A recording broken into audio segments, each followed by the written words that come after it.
The only thing that comes out of Konosuba are smiles and rainbows. When compared to other shows that have great stories or explore philosophical or other themes, Konosuba is all about the fun. The show has genuine laugh-out-loud humor, albeit in a specific niche, and its flaws are easily parroted away. There isn't much to complain about in this show, and I'm not even sure if the problems I've encountered were done on purpose. It's almost a requirement that this season's goofball be Konosuba. It's absurd to an extreme, but it pulls off its oddities in a way that's hilarious and keeps the mood light. Slice-of-life antics, including parodying character tropes and MMO characteristics, take precedence over a serious plot. In order to kick back and unwind, there is no better anime than Konosuba. Are the slow or fast paces of other shows getting on your nerves? Put in a Konosuba episode and relax. Down in the dumps because you saw a great show but now you're in a showhole? The upbeat comedy of Konosuba is guaranteed to put you back in the mood for anime in no time at all. Pros. The cast is hilarious and reminiscent of many other great fictional characters. As it turns out, massively multiplayer online games, MMOs, make no sense at all, but parody references of MMO mechanics are hilarious and inventive. The animation and art are stunning, and the music is fantastic for such a silly series. The fairy tale vibe is strong in the ED. The experience of watching this fills me with nothing but happiness. The show is anti-cliché in its clichéness. Cons. The plot is barely present and mostly irrelevant. Only 10 episodes total. Really? How ridiculous. Promising to go somewhere but never actually getting there. Due to the nature of parodies, the characters lack originality and depth. Story, 6. While the story is almost non-existent and the setting is more like a slice of life of a stereotypical massively multiplayer online role-playing game, MMORPG, the little things that do happen are inventive and enjoyable, especially for you die-hard MMORPG gamers out there. The first episode of Konosuba is among the best in the medium because it sets the stage well and explains everything that will follow. The absurdity of what some MMO skills can do, as well as the strangeness of some MMO events and quests, are just two examples of how the show mocks the mechanics of MMO games to the point of eliciting belly laughs. The show also pokes fun at anime by breaking the fourth wall in response to the characters' dialogue and actions. The characters are aware that they are in a parody. The annoying habit that Konosuba has is doing something so outrageously stupid that you can't be mad at it.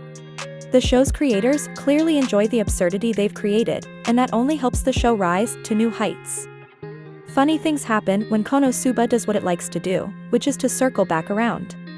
And by a full circle, I mean the story has come full circle, with nothing new added to it despite the many ridiculous developments.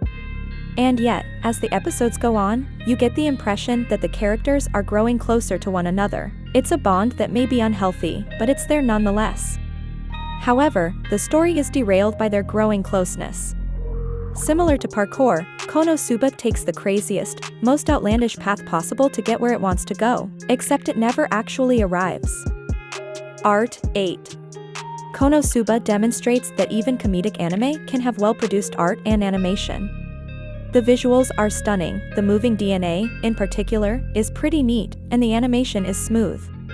Aqua's design emphasizes her cuteness and cynicism, and the rest of the cast looks like crap, but for the right reasons. The other characters all have designs that are appropriate to their personalities and share some minor likenesses to other characters that could be inspirations for them. Dean being Dean, the animation quality will drop off quickly. I find that the really poorly drawn faces in Konosuba add to the show's comedic value, and that's saying a lot. Actually, I thought this whole series was Dean poking fun at their own shoddy animation. Sound, 8. Both the opening theme and ending theme are fantastic. The voice acting is the main attraction, but the OST is good as well. The seiyus do an excellent job of embodying their characters, delivering each line with the requisite amount of verve and enthusiasm. Not that I could say for sure, but it sounded like a lot of fun for the seiyus. Every single one of the jokes was delivered perfectly. The seiyus must have their work cut out for them with the constant yelling and distorted laughter in this show. Jokes are only as funny as the way they are told, and the way these jokes were told made them very funny indeed. Count, 9.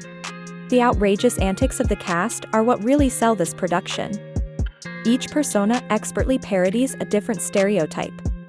Kazuma, the main character, fits the stereotype of the smart but talentless everyman who is the only sane person in the room, and the situations are at their funniest when the viewer's mindset aligns with his or her own. Megumin is the Chunibyo trope, except not really because her powers are real and has a lot of confidence, while Aqua is a parody of the dumb but full of potential clumsy character. Moreover, darkness is the required masochist perversion. They push the limits of the tropes they've adopted, and that's what makes this show so entertaining. But there's only so far you can take a gimmick like this. The interactions between these characters are what give the story its true value. Nowadays, comedy anime relies on interactions between characters, and if those interactions come off as artificial or forced, the humor falls flat. The interactions in Konosuba are not only natural and well-flowing, but also so goddamn unpredictable. Although these characters appear to adhere to a set of predictable archetypes, their interactions often involve surprising developments. The cast of Konosuba makes an effort to execute jokes perfectly, paying equal attention to timing and predictability as to the quality of the joke itself. In terms of pleasure, I give this a perfect 10. This show is very invigorating, and what's more important, it's got a lot of staying power.